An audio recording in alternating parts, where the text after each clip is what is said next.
Zartash Uzmi received his PhD in electrical engineering from Stanford University in 2002. His graduate research focused on multi-user detections for CTMD systems, for which he devised schemes and algorithms for practical implementation of multi-user detectors. He has held positions at Nokia Research Centers, Bell Labs, and HP. He is on LUMS faculty since 2002. At LUMS, his current research is focused on scalable and efficient network design and measurements for wide area deployments as well as data center networks. Welcome. Good morning again. So I'm going to talk about online advertisements under internet censorship. This project is one of the 3 projects that we have completed at the Censorship Research Lab at LUMS. The first project, which was started in 2014, was on the measurement of impact of internet censorship on end users, internet service providers, and content providers. The second part of the project that I have presented at various places in Pakistan and outside is based on censorship measurements. How do you incentivize censorship measurements via settlement? The third project, which I'm going to present today, is about the money matters. It's about the dollars, about the online advertisements. As we know that most of the money is made today by internet companies by using online advertisements. So I'll be talking about this online ads and censorship. Online ads and censorship. This is based on the work which was presented very recently, about 2-3 weeks ago, at ASIM Hotnets. And this project has been going on since more than 1.5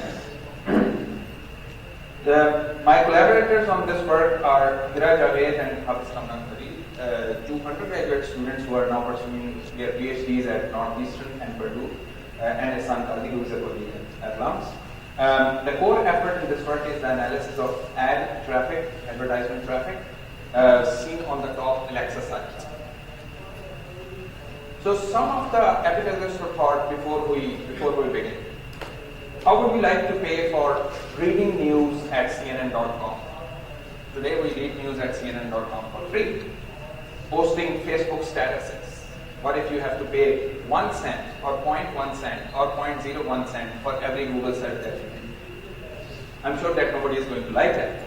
So how would you feel if you are restricted to access Facebook from your device, from your computer, from your mobile phone? What if that access is restricted to YouTube, a site with political activism? I'm sure the answer to that is also nobody is going to like it. So these are just the appetizers for thought. We would like to access the web for free, and we would like to access the web without any hindrance, without any censorship. This is something that everyone desires. So before jumping into the main section of the talk, I will state 2 facts.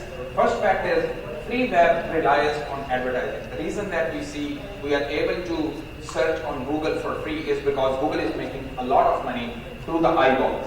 So all the advertisement which you see online is paid somewhere. You are paying through it by just visiting those websites.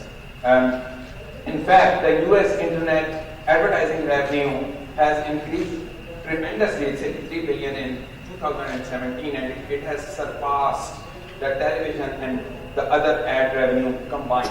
The online ad revenue has surpassed that. The other fact is that there is rising internet censorship. Every third country in the world is doing censorship, internet censorship in one way or the other. Pakistan is one of those countries. And the reasons for the censorship, they vary from region to region: social, political, religious, economic reasons, as in China, for example. Some of the examples of censorship are Twitter, YouTube, Facebook, Instagram. We have seen these examples of censorship in Pakistan, Facebook and Google in China, and news websites and blogs in Yemen, and the list goes on. While the censorship is prevalent, censorship circumvention is prevalent.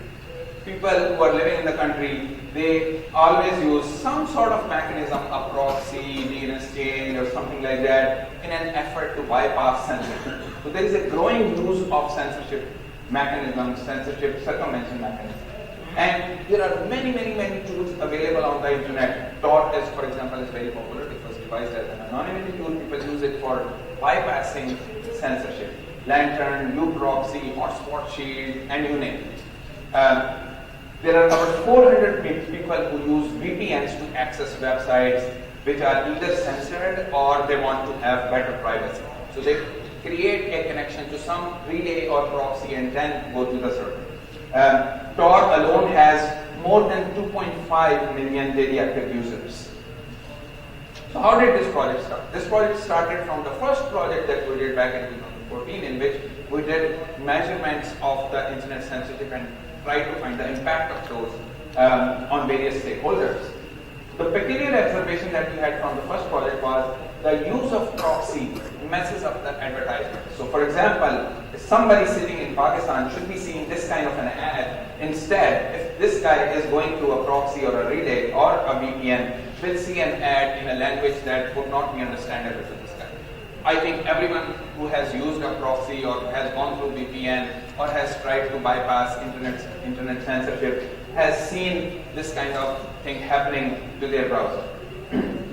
So for example, this user in a censorship region wants to access a server through a relay. The server is going to see this user as coming from a location where this relay is situated.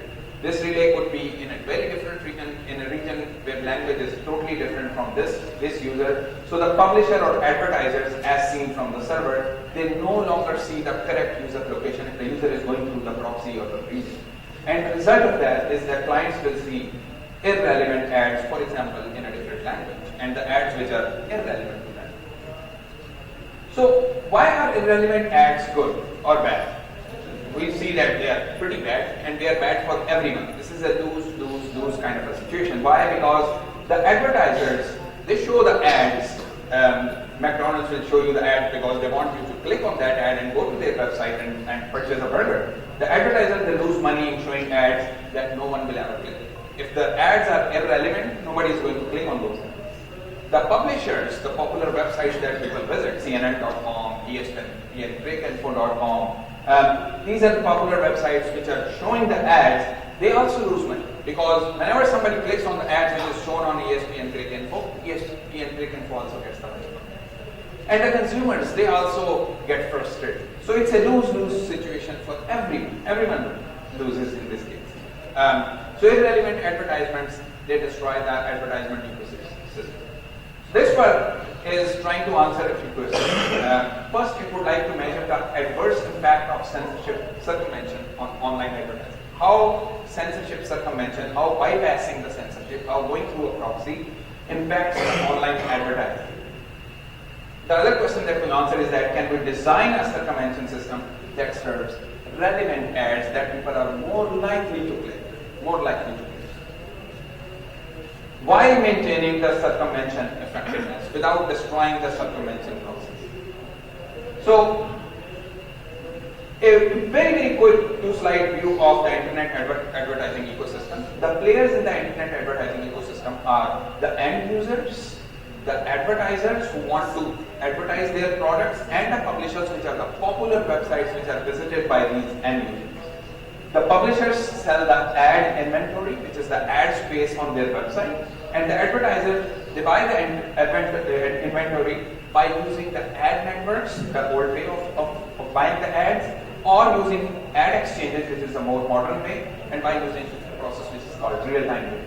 The common ad types that we see are geo-targeted ads, which are based on the user location. Ads could also be behavioral ads, which is based on your behavior, your browsing history, what kind of websites you are visiting, what kind of products you are seeing, what kind of articles you are reading. The ads can also be contextual ads, which are based on the context of the page that you are visiting. So for example, if you are reading an article on shoes on CNN.com, then you might be shown some ads from Nike.com. Normally, on a publisher's page, you will see ads which are a combination of all three of these. The very simple view or old-fashioned way of the ad is that a user visits the publisher website and the publisher ad server just serves the ad right there. This is a very, very old-fashioned way. The first advertisement back in early 90s was done in this way. There is no ad server involved. There is only one web server. You visit that web server which has this access to this piece of click or this image that they will just show you within the page. A more newer view, but still old-fashioned, is that in addition to this publisher, you have this ad agency server, and there is a script running on the web page, and using that script, you contact this. Your browser will contact behind the scenes this agency web ad server, and the ad which is shown to you is actually coming from a different server. It can also be coming from the publisher ad server. They both decide what kind of ads they want. The more modern view of the ad system is something like this. A user will visit the publisher, and the publisher behind the scene will send the ad server and has a complete ad system, advertisement system, where real-time bidding will be happening. You will see these ads which are decided on the fly based on your location, your behavior, and the context of the page. The information flow for a normal user when the ad is shown to them is by considering the three players in the system: the client and user, the publisher, such as the famous websites CNN.com, popular website, and the ad system. First of all, this client will send a web request to the publisher. The publisher will respond with a web page with an ad tag, and this ad tag will be used by this client to send another behind-the-scenes request without the knowledge of the client user by the browser to the ad system. To an ad server using the same tag, and the ad system will do some processing at the back end and hopefully will serve a targeted ad to you, which is more relevant. This system works pretty fine. How is this impacted by the circumvention relay when you use the circumvention relay? So when you use the circumvention relay, you still have those three players, but now there is an additional player, and this additional player is a proxy. So the user is in region R1, and this proxy relay through which this user will be going is in a different region. And the reason that we pick this proxy is maybe because we wanted to hide ourselves, maybe we wanted to circumvent the censorship. So the first request goes to the publisher, and then the publisher responds with a web page and ad tag, the standard procedure. However, in this case, all the communication is happening through this proxy relay. The contact to the ad system is also through this proxy relay. The user sends the behind-the-scenes request to the ad system, and the ad system thinks that the request is actually coming from this proxy relay, which is in a different region. If it's in a different region, then you will see an irrelevant ad. And the reason we see that is because the ad system is unable to see that the actual user is in region R1. There is an incorrect perception of the user location in region 2 instead of the actual R1. The publisher will generate an incorrect page context. The advertiser will see the incorrect location. Both of these guys, they will think that the user is in region R2 instead of R1. And the impact of that is that the user will see irrelevant ad, will get frustrated, and the advertiser will see small click-through rates. Nobody is going to click those irrelevant. Right? This has a large potential economic impact on the advertisement ecosystem, which means that the free web may not be available to you. So how bad is this? In order to determine how bad is this, we tried to do a measurement study on ad relevance. And capturing ad relevance, first we did some data collection. We had some uncensored websites which were selected as Alexa top 500 websites, and then some censored websites which were blocked in Pakistan. We could have selected some other blocked sites in other countries as well, but we restricted our study to the sites which were blocked in Pakistan. The methodology that we use is that we capture the ads in the uncensored website by using the direct path. You go to the site and then you collect all the ads which are shown by the ads. And then you get these ads via a proxy, a Tor proxy, and compare the count curves that you have obtained by going to the sites directly. If there is a high overlap with these ads by going directly or by going through the Tor proxy, if there is a high overlap, then the ads are more relevant. If there is a low overlap, then there is less relevant. You have a specific definition mathematical definition of the relevance, but it is based on this high overlap, low overlap paradigm. So this graph shows some of the websites for which we are showing the overlap in the ad sets, and you can see that this is the loss in ad relevance in the case of Tor. It's not 100%. If you go through Tor, you are not going to see the exact same set of ads that you would see if you go to the websites directly. So average overlap in this case is 28%. You see that there is low overlap for some of the websites, which means large loss in relevance, and examples of those websites are YouTube, Yahoo, FIT-2017, etc. Because these guys show location-dependent content. Location-dependent content. And since the location is perceived as wrong, you will see irrelevant ads.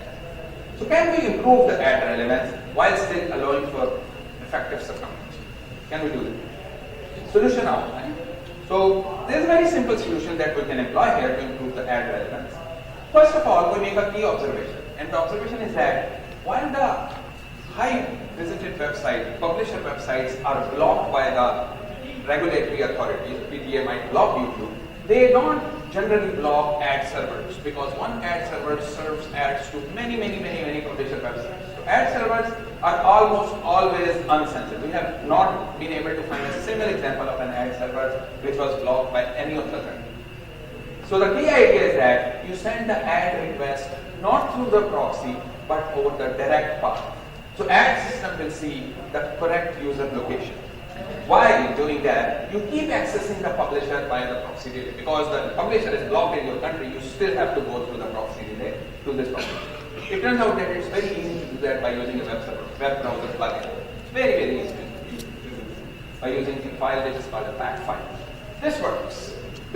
You will start seeing relevant ads. However, you will still see a bad publisher context because the publisher is still reaching you through a proxy and still perceiving your location as coming from some other region. So the publisher is unable to generate the correct page contents. The keywords might be different, the language might be different. So what we do is to address that is we use IRS, Intelligent Relay Selection. We will select a relay in a region R2 that shares the same language as the end user, which is useful for serving linguistically relevant ads. So for example, if you are in an English-speaking country, you would probably want to go through bypass or have a proxy in an English-speaking country. This still does not completely address the incorrect context problem because that country is a different country anyway. So we did some evaluation by implementing Advention as the browser extension by making use of the fact file. So what we try to get is answers to these questions. What is the ad relevance? How it increases with Advention? How does ad relevance increase with Advention? With intelligent relay selection. So summary of the results, I'll give you the summary of the results and then we have 3 slides to show the results. The summary is that we saw that with Tor proxy relay, the ad relevance is very low. It's only 28%. If you use Advention, you can increase the ad relevance to up to 70% and with intelligent relay selection up to 80%. So we already saw this result, the loss of ad relevance in the case of Tor as compared to the direct path. So when you use Tor, the ad relevance was 28%. You already saw this graph. If you use Advention instead, you see that the average overlap in this case increases to 70%. You will see that a couple of websites, AOL, Huffington, they are still showing the low ad relevance. And the reason that they show the low ad relevance is because they heavily use the publisher context, which is still wrong. The publisher is still seeing you coming from Germany instead of directly from Pakistan. So how do I fix that? To fix this, we use intelligent relay selection with Advention. And to show the effectiveness of intelligent relay selection, what we are showing here is that the ad in user language, in almost all the cases, intelligent relay selection shows you the ads which are in the same language as the user, as compared to the top. So we use IRS, the ad relevance increases, and you can see in this case that ad relevance increases up to 80%. AOL and FIT-2017, they also start showing ad relevance. We still don't get 100% ad relevance because when you visit a website repeatedly, you never see the same set of ads every time. The set of ads that you will see by visiting the website repeatedly will change. So why would we care? Why would we care? The reason that we care, many people, the perception is that lots of people, they dislike it. Nobody likes it. Everyone is using ad block. Why do we even build a system that will facilitate the ad display to the user? Well, the answer is that not all the users, they employ ad blockers just because they don't want to see that. That's a wrong perception. There was a survey conducted by Audience College which says that 40% of the users, they employ ad blockers because they want to avoid irrelevant ads. If they see relevant ads, they will be willing to do that. I would like to buy McDonald's at half the price. Why not? Why not? 36% of the users, they employ ad blockers for poor page load times. It takes very long time going through the proxy and loading the page, and bandwidth usage is very low. This was also a survey which was conducted by them. So publishers also have an incentive. These heavily visited website, Wall Street Journal, they will have an incentive to show the relevant ads because they make money out of them. If the ads are relevant, people will click on them. They will also make money. Why will clients use Advention? The clients will use Advention because it decreases the page load time, it increases the efficiency of the page load. So we did the measurement over direct path, over Tor network, and over Advention, and you see that if you are using Advention, the page load time decreases significantly. It's because those ads which are shown on your web page, you are not going through a proxy to fetch those ads. You are going directly to the ad server and getting those ads.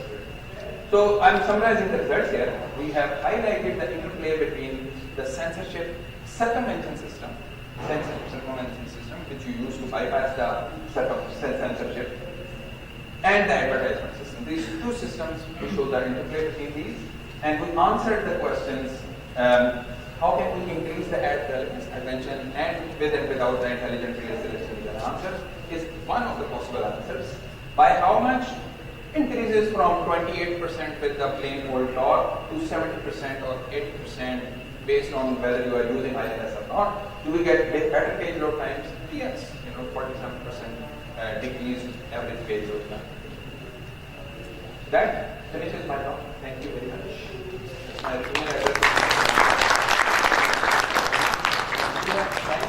We have time for 2 questions. Yes. Can we use the cookies to improve the ad relevance? Because whenever we use cookies, our browser is saying something behind it. So cookie is part of the behavioral advertisements. Behavioral advertisements, they make bulk of the internet advertisements, and they will be relevant. If you are using the Tor network, by default the Tor network will block the cookies. Third-party cookies are blocked from the Tor network. But yes, you can use cookies. If you are not using Tor network, you are using some other kind of a VPN or a relay, then cookies can be used. They will identify user behavior. They will not identify user location. How about blocking the ads on a national level within the boundaries of Pakistan, and then negotiate with the heavily visited websites, for example Facebook or Google or whatever, so that they start paying to the country the portion of the money that they earn from the ads? Is it possible? That's a very loaded question, I would say.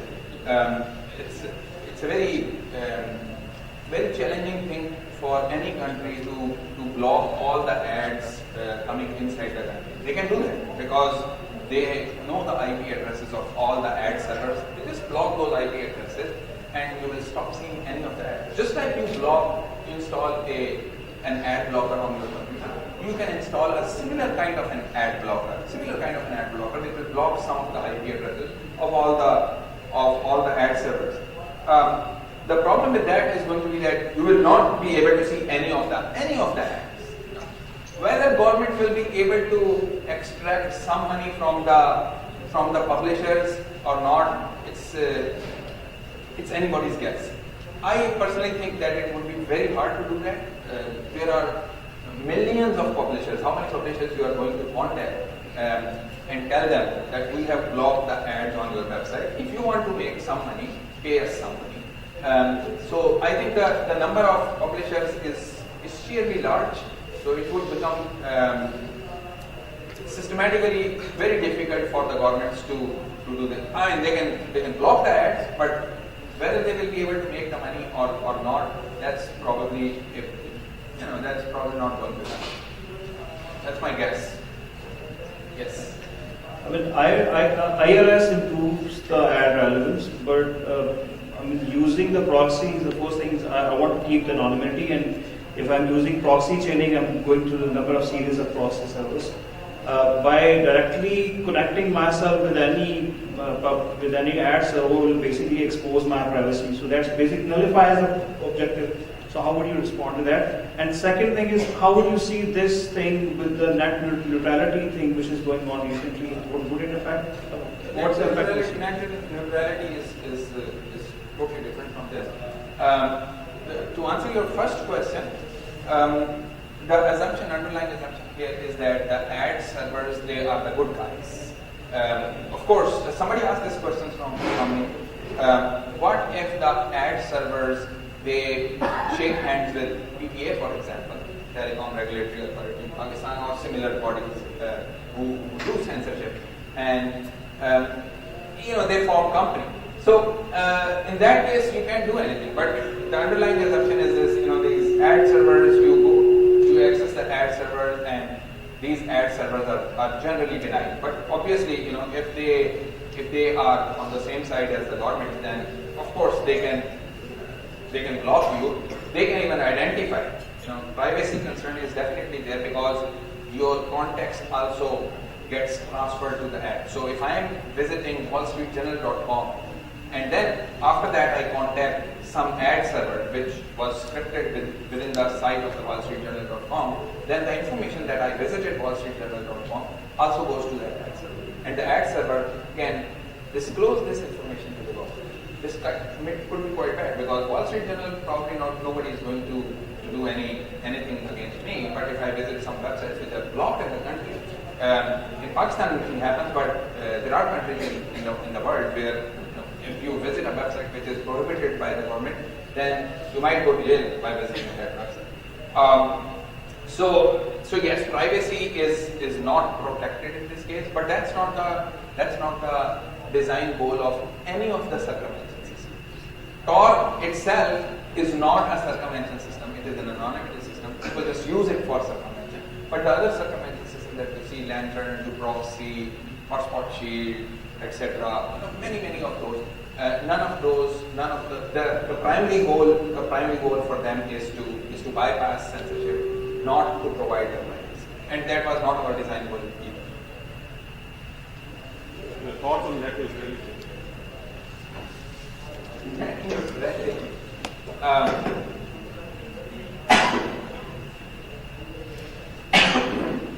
I think net neutrality. Everyone knows that in the U.S., FCC has gone back on their principle on net neutrality for the last few years.